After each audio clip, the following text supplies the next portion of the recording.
5 men sat inside a sealed room. They had food, water, a toilet, and books. Researchers monitored them through cameras. Scientists listened through microphones. Every variable was controlled. Nothing had been left to chance. By day 15, one of them was dead. 2 more were barely alive. And the one who could still speak smiled when asked by the researcher and said something no one in that room would ever forget. This is the Russian sleep experiment, and for years, millions of people online could not decide whether it was real. In the late 1940s, Soviet researchers allegedly sought to eliminate the biological need for rest. They believed they had synthesized an airborne stimulant capable of keeping soldiers awake indefinitely, granting an ultimate tactical advantage on the battlefield. They just needed to test it on human biology. Finding subjects in a post-war climate was effortless. The researchers selected 5 men, political prisoners deemed enemies of the state, placed them in a sealed chamber, and fed the experimental compound through the ventilation system. And the prisoners agreed to stay awake for 30 days to get their freedom. But this was just a lie. The observation room was deliberately minimal. Because closed-circuit cameras had not yet been implemented, scientists relied on hidden microphones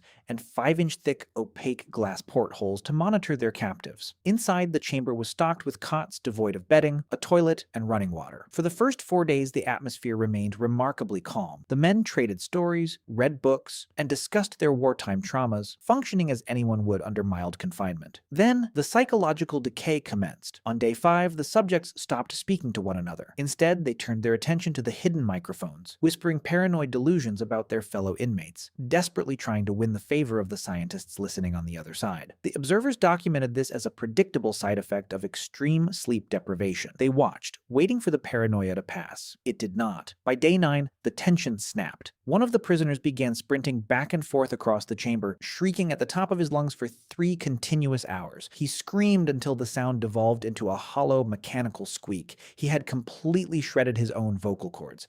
The other men did not panic. They did not attempt to restrain or help him. Instead, they quietly ripped pages from the provided literature, smeared them with their own excrement, and pasted them over the glass viewing windows. Then, the screaming stopped, and the microphones went dead silent. For several days, not a single sound emerged from the chamber. The oxygen sensors indicated that all 5 men were still breathing, still alive, but the profound silence deeply unsettled the researchers. Breaking their own protocol on the 14th day, they activated the intercom system. They announced they were opening the doors to repair the microphones, threatening to shoot anyone who resisted, and offering immediate freedom for compliance. A single, chilling voice responded from the darkness. "We no longer want to be freed."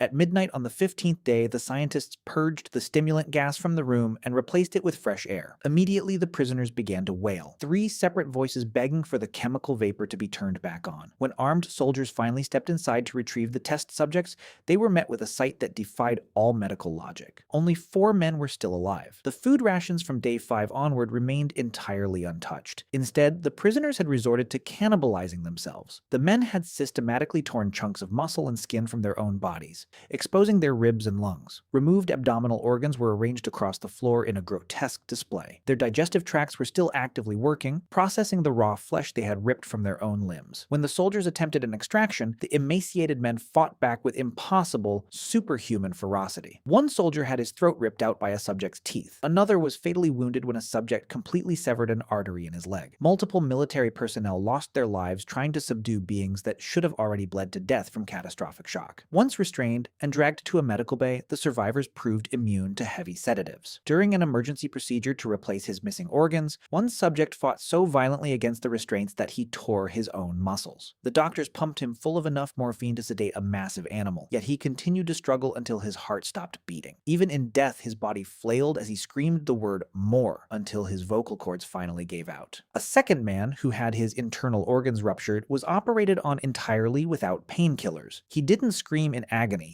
Instead, he simply laughed hysterically on the operating table, his eyes locked onto the surgeons. A third, unable to speak, scrawled a terrifying message to a nurse on a notepad. "Keep cutting." The remaining survivors continually begged to be placed back in the chamber. They insisted they needed the gas to stay awake. In a desperate bid to salvage the research, a commanding officer ordered the subjects returned to the sealed room, accompanied by 3 armed researchers. Almost immediately upon reconnection to the EEG monitors, the prisoners' brainwaves began flatlining and reviving in erratic, impossible patterns. Before the heavy door could be sealed, one researcher finally broke. Terrified of what he had created, he drew his weapon, shot his commanding officer, and pointed the barrel at the last surviving prisoner. "What are you?" he demanded. The mangled subject offered a horrifying smile and replied, "We are you. We are the madness that lurks within you all, begging to be free at every moment in your deepest animal mind. We are what you hide from in your beds every night." The researcher pulled the trigger. The subject muttered his final words, "So nearly free," and died. When this story circulated online, the internet ran with the obvious reading. Science had gone too far. The military-industrial complex had birthed a nightmare.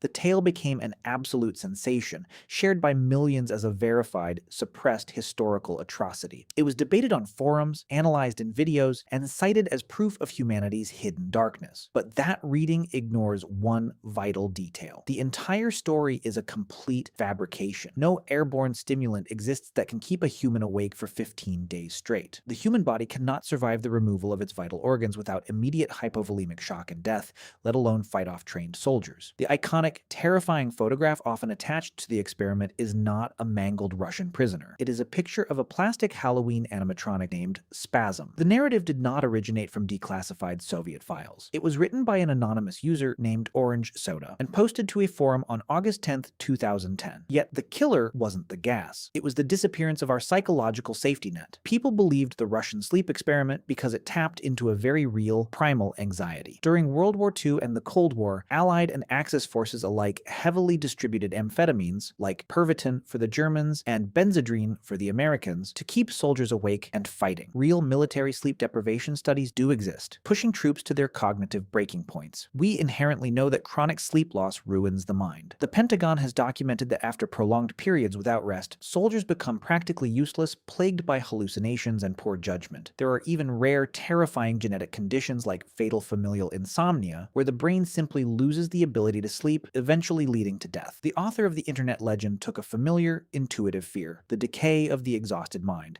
and exaggerated it just enough to bypass our critical thinking. The horror wasn't the laboratory setting. It was the idea that our sanity is simply a fragile layer resting on top of a dormant, animalistic monster, and that sleep is the only cage keeping that monster contained. The story of the Russian sleep experiment is entirely fictional, but the reason it went viral, the reason it still terrifies millions, is entirely real. We believed it because, deep down, we know exactly what happens when the mind is denied the rest it needs. The subjects never existed, but the fear still does.